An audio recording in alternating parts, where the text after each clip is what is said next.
Hello everyone, banange muli mutya mukulike wiki nebaza Katonda abankumite nga muli balamu amanya n'eddoboozi Solomon Nanvule Mama Pitmoff okuva wano e Toronto, Canada. Omulamwa gw'olwaleero tugenda kubanga tuwogera ku busongasonga obutonotono bwe tutassaako nnyo mwoyo obutuleetera okutuma visa. Omuzungu kye yaliise the 7 common mistakes for visa refusal. Bitugenda okwogerako olunaku olwaleero. Naye nga tetunaba kuyingira programu yaffe, ntwala omukisa guno okubajjukiza nti conference yaffe ebeerawo mu September eya Breaking the Silence Youth and Women Convention. Egenda kubeerawo ng'ennaku z'omwezi 10 September mpaka ng'ennaku z'omwezi 12 September wano mu kibuga Toronto wembeera. Okwewandiisa kugenda maaso e Uganda mu Post Bank ku Nkuruma Road mu Summit branching bw'otuukayo obuuza omukyala Florence oba ku online oba ku mukutu gwaffe ogwa www.ptmof.org nga weewandiisa nga weetaba mu lukuŋŋaana luno. Kakati nga sinaba kuyingira program bannange ntwala omukisa guno okwebaza mwe mwenna abandaba abampuliriza nga mwasubscribinze. Bannange tuweze ndi musanyufu, bannange family egezze, mwebale nnyo mwebalire ddala. Kakati nno gamba mugandawo, sistawo, mukwanogo naye asubscribinge. Nentwala omukisa guno bannange okwebaza abasharinga. Bannange mukola kyamaanyi, video ngisanga ku Facebook, nengisanga ku TikTok. Shout out Jose. Bannange kyotukola ku TikTok. Thank you so much. Video eno nengisanga mu WhatsApp groups. Thank you so much. Oli nampandikira nanga mbaze mukwano gwange yajinsindikidde. Bambi thank you for sharing. Ngero muzungu bwagamba sharing is caring. Kati gwatanaba ku sharinga video eno. Bobo inagomanyi anonya visa muganda wo, sister wo, mama wo. Bambi musindikire video eno eyinza okubanga emuyamba. Nenebaza abantu mwenna abakomentinga wansawo nowandika naye Mama Pitmoff waliwo abanzijukiza website tewagituwadde. Mama Pitmoff kano wakeerabidde abasharing experience yaabwe nga gwe visa wagifuna dda otudde Bulaaya oli ntende. Bambi comment advice fenna tuwengane amagezi kubanga sinze mugezi asembayo. Mpozi n'ekirala kyembajjukiza bannange sigaba visa, bannange siri immigration officer, bannange n'abagaba visa sibamanyi naye ndi muwe w'amagezi. Kakati katuyingire mu programu yaffe ey'olwaleero, the 7 common mistakes for visa rejection. Ensonga esooka, lack of information. Bannange nsaba ekintu kimu, bw'otandika ku bintu by'oggoba ogenda e Bulaaya saamu obudde. Nga bw'obeera willing okussaamu ssente, saamu obudde, kola research. Kati wiiki ewedde nabalaga engeri 12 z'oyinza okujjamu e Canada, naye wafaayo. Bangi mwampandiikidde ne muŋŋamba Mama Pitmoff ze njagala genda kukola, Mama Pitmoff ze njagala genda kusoma. Wafuddeyo n'ogenda ku mutimbagano gw'e Canada ku website yaabwe n'olaba abagenda okusoma babeetaagisa ki. Bannange ensi zino ezaakulaakulana ze twagala okugenda mu zibeera ne websites. Oba aba Germany, oba aba Sweden, oba aba America. Go to their website. Try to find out visa gy'osaba. Biki bye beetaaga. Weetaaga ssente mmeka. Kiki ekyetaagisa ye oqualifyinga. Kubanga oyinza n'okuba osaba ekintu nga toqualifyinga. Kaakati n'ekyo kitukoze ensobi ne batuma visa. Ensonga ey'okubiri ye ya misrepresentation. Misrepresentation eno nsaba ompa amatu ompulirize. Eri very very common mistake ate etuteeka ne mu buzibu. Misrepresentation eno esobola n'okukuleetera okubaaninga obutaddamu kusaba visa mu nsi yonna gye baba bakubaanize. Misrepresentation ebeera etya? Bwe tuba tujjuza visa application batubuuza ebitukwatako. Ekyokugezesa bakubuuza wasoma kyenkana ki, ne bakubuuza omulimu gw'okola. Kati kampe ekyokulabirako. ne bakubuuza nti what is your career? Mu form wali nga tujjuza n'ogamba nti I'm a teacher by profession, nsomesa. Ne bakubuuza watandika ddi, n'oteekawo emyaka, wakoma ddi oba okyasomesa. Byonna n'obiraga bulungi. Kakati misrepresentation wejjira kwe ku financial bank statement. Gwe yayogedde nti oli musomesa, wali mu kaaliyayo, era gwe mulimu gw'okola, abamu oluusi ne professionism mu passport kiba kiraga. N'olaga nti ku bank statement yo kuliko obukadde 3, obukadde 4, obukadde 20. Bannange ne ba visa officers nabo mu basaasire bakola research, they are informed. Amanyi nti omusomesa we Uganda akyasinze okusasulwa maybe asasulwa milioni 2. Gwe milioni 3 wazituuseeko otya? Jjukira bank statement ebeeraga nti buli mwezi milioni 2 ze ziyingirayo ku nnaku z'omwezi bwe ziti okuva mu ssomero bwe riti. Kakati awo bank statement n'agibuuka, kyasalawo okukola n'akubira banka. Agenda okuba mu banka nga bank statement teriiyo, nga bakubaninga emyaka 5 bweddu bwe kiba nga kikwatagana ne Canada. That is misrepresentation.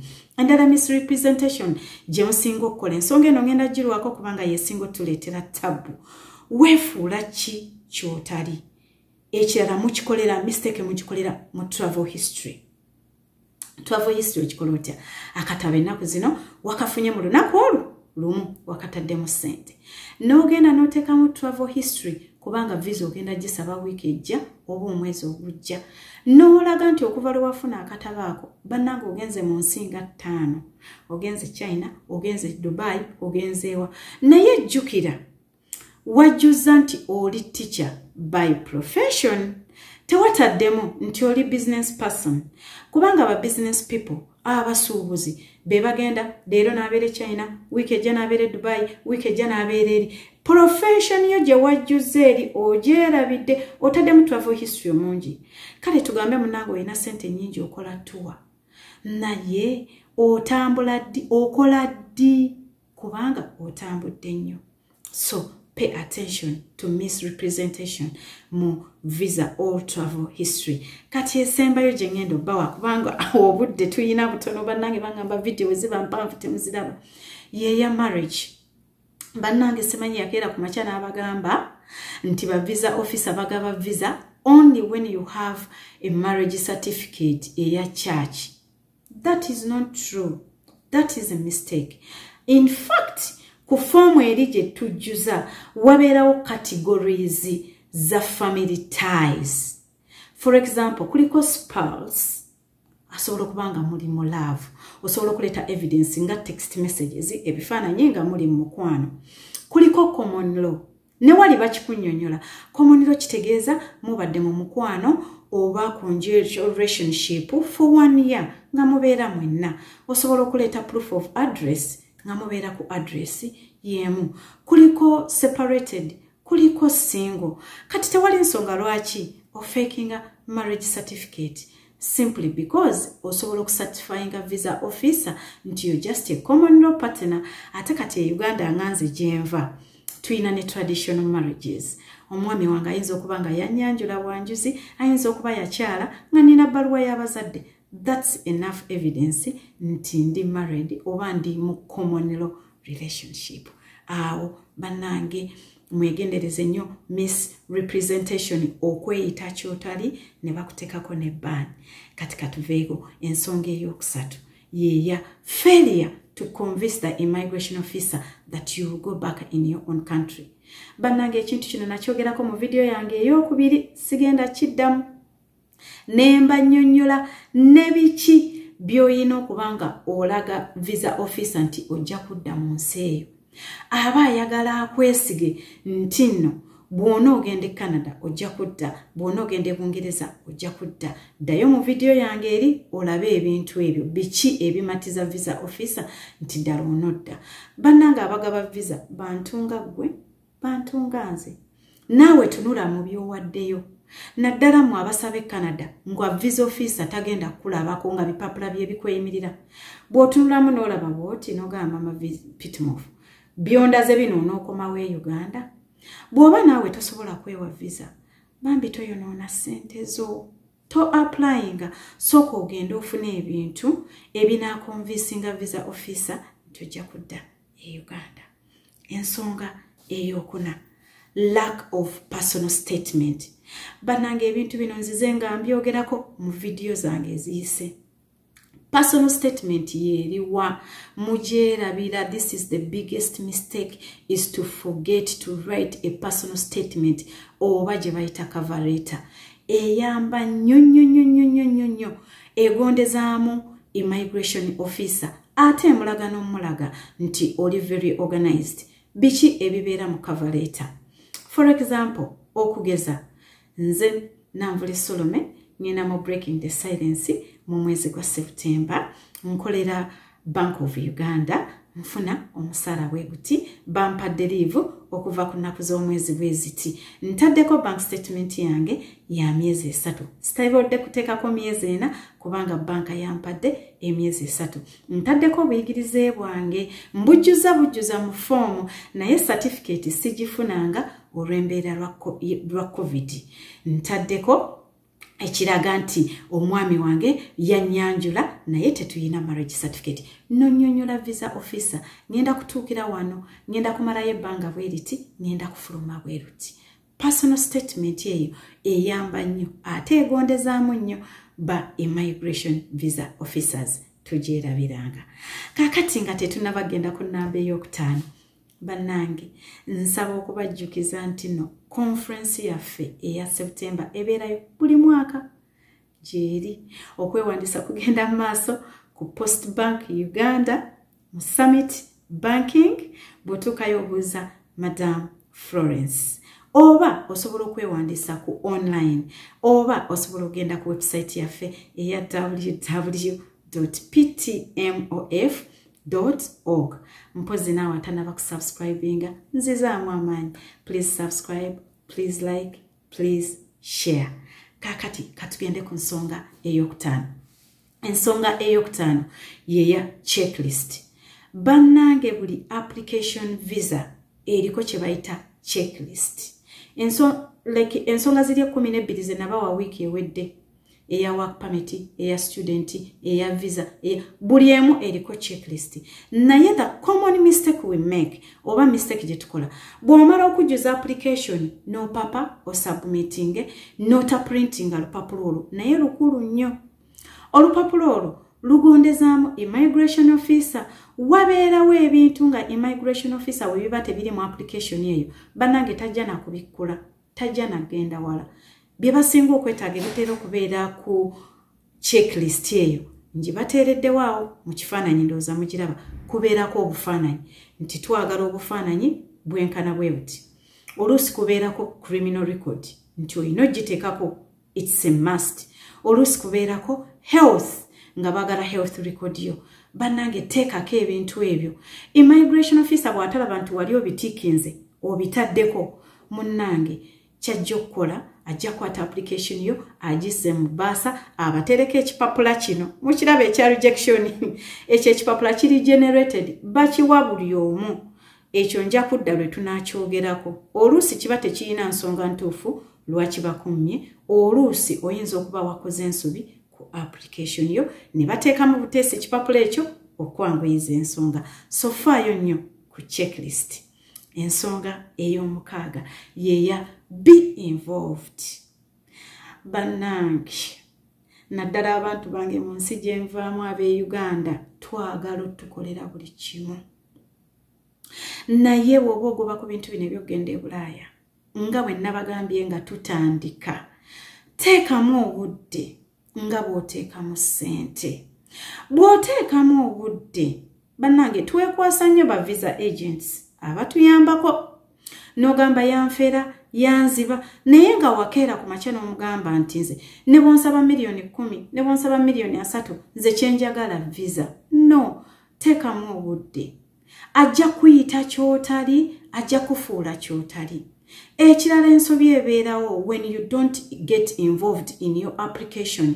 Bwe bakumma, if you want to do an appeal, sometimes you don't have the information nga visa agent yakuyamba yabivaamu mwayawukana muyombye tokyasobola kuddayo oba oyagala okusaba omulundi ogwokubiri nga tokyajjukira biki byeyakuteerako waliwo ebintu ebitakyuka nsaba mumpulirize bulungi bw'oba wasaba omulundi ogusooka ne bakumma baakuggyako fingerprints naye wali osabanga student ne bakumma ne bakufunira abazadde abataali babo bw'oddamu okusaba ne bweba visitors abazadde abo tebalina kukyuka wali osaba oba tourist ne bakufuula ow'amaanyi nti oli mufumbo olina abaana olina omukyala ebintu ebyo tebitera kukyuka abaana tebakyuka omukyala ayinza okukyuka muyinza okuba mwayawukana oba omwami naye nojja gyendi noŋŋamba bannyima ne nkugamba olinayo ne fotokopi y'ekintu kyonna kye mwajjuza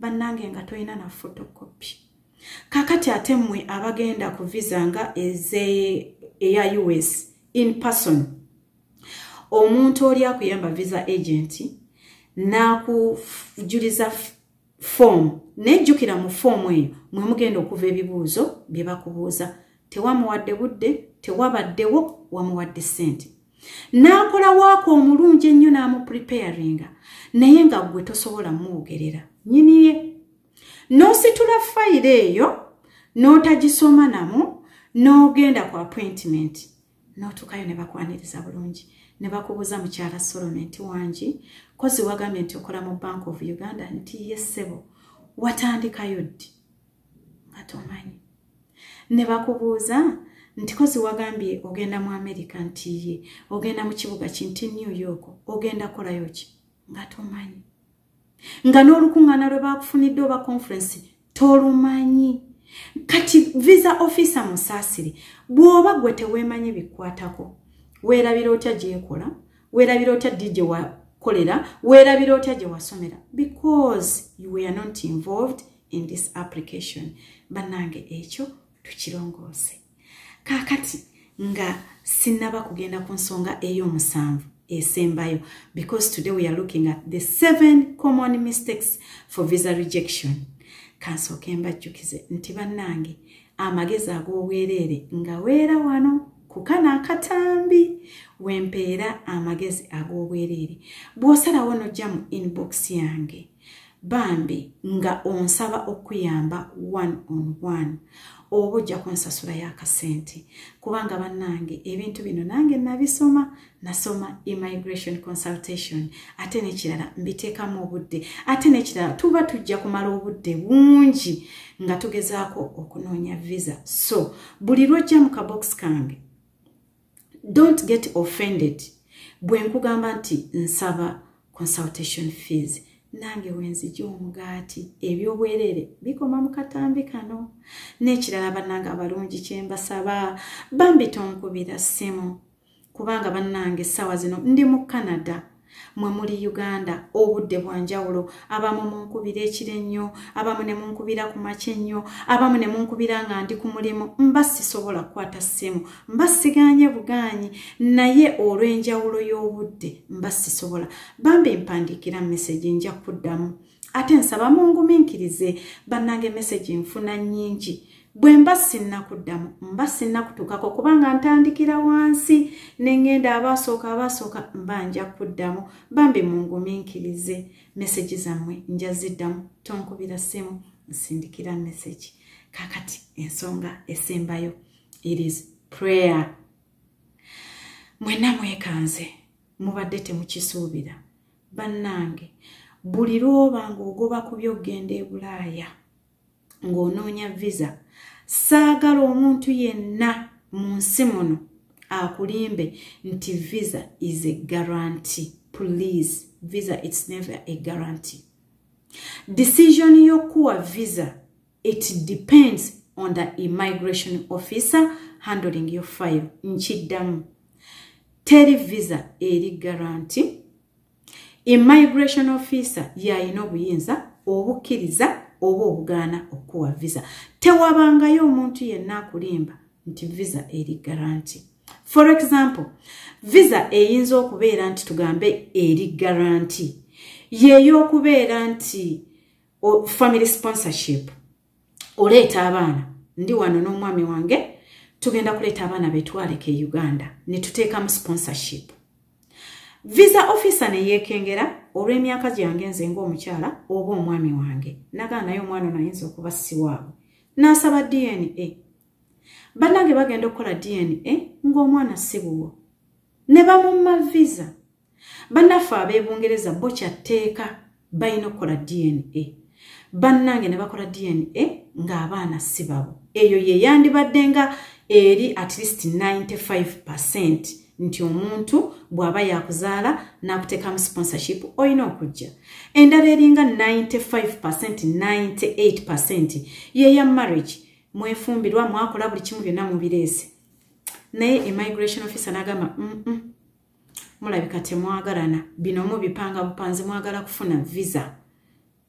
Lwaki? N'agamba singa mubadde mwagalana oba ddala mwagalana mumpeeyo ku account gye mugatta ng'omwami n'omukyala. Mumpeeyo ko ettaka lye mwagula mwembi ng'omwami n'omukyala, kubanga bye bintu abantu bye bakola ki bye bakola banaye nga tobiina ne bagikuma. Kati kino kituzaayo ku number 7 prayer. Banange saba mu ngeri yonna gy'okkiriziganyaamu. Bw'oba otaddeyo application saba ng'otandika okukola ki okugoba ku bintu bino. Omusiraamu saba, kati tuli mu kisiibo. Omuprotestant saba, omukatoliki saba, buli omu asabe mu ddiini ye. Twesige Katonda, omwami oyo oba omukyalo oyo akola ku visa yo akwatirwa ekisa akuwe visa ekirooto kyo kituukirire. Bannange nsaba mbasiibulire wano akadde tekaŋŋanya. Naye omulundi ogujja tugenda kubanga tulaba engeri endala gye tuyinza okufunamu visa oba ogenda e Bulaaya. Mwebale nnyo okulaba. Please subscribe, please like, please share. Kamba siibulire wano. Mweraba, Mukama abankuumire.